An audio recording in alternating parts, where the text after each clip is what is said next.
Hello जी, अस्सलाम वालेकुम। कैसे हैं आप सब लोग? Welcome back to my channel. तो आज मैं आपके साथ बहुत ही मज़े की यमी रेसिपी शेयर कर रही हूँ। आज हम बनाएंगे चटपटा चटखारेदार शिमला मिर्च और कीमा पंजाबी स्टाइल में। तो चलिए रेसिपी स्टार्ट करते हैं। सबसे पहले मैंने एक ब्लेंडर लिया, उसमें मैंने लहसुन अदरक डाल के उसमें हरी मिर्ची डाल के इसका पेस्ट बना लिया है।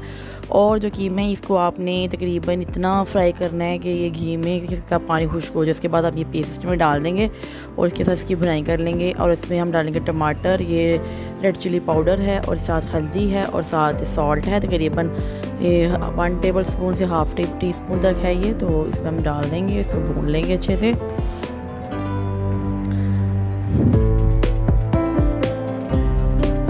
ये हम इतना भुनाई कर रही है कि इसका पानी बिल्कुल ड्राई हो जाएगा। उसके बाद इसका जो प्रोसेस होगा, ये जो है सूखा धनिया है पाउडर है और ज़ीरा पाउडर है, इसकी भी आपने भुनाई करके इसमें डालना है। ये हाफ टी स्पून है। ये मैंने इसमें तवे पे पहले इसको भून लिया, जब इसकी खुशबू आने लगी अच्छी थी तो मैंने इसमें ऐड कर दिया है। तो अब वो हमारा जो है वो पकता रहेगा कीमा। होते देर में हम जो अपनी शिमला मिर्च है उसको कट कर लेंगे।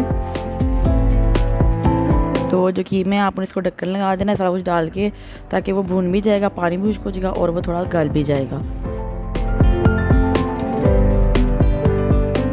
शिमला मिर्च की ऐसे आपने कटिंग कर लेनी है जूलियन साइज़ की। तो फिर इसके बाद ये देखिए कीमा हमारा भुन चुका है, पानी भी ड्राई हो गया है और जो मिर्च मसाला वो भी अच्छे से भुन चुका है और ये जो है 50% डन भी हो गया, गल गया हुआ है।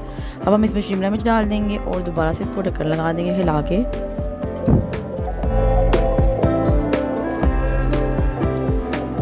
ये देखिए व्यूअर्स, इसको हमने ढक्कन लगा देना तकरीबन 10 मिनट के लिए, 15 मिनट के लिए। तो ये जब सॉफ्ट हो जाएंगी तो फिर ये हमारी बस से रेडी हो गई हैं। इसको हम डिश आउट करेंगे।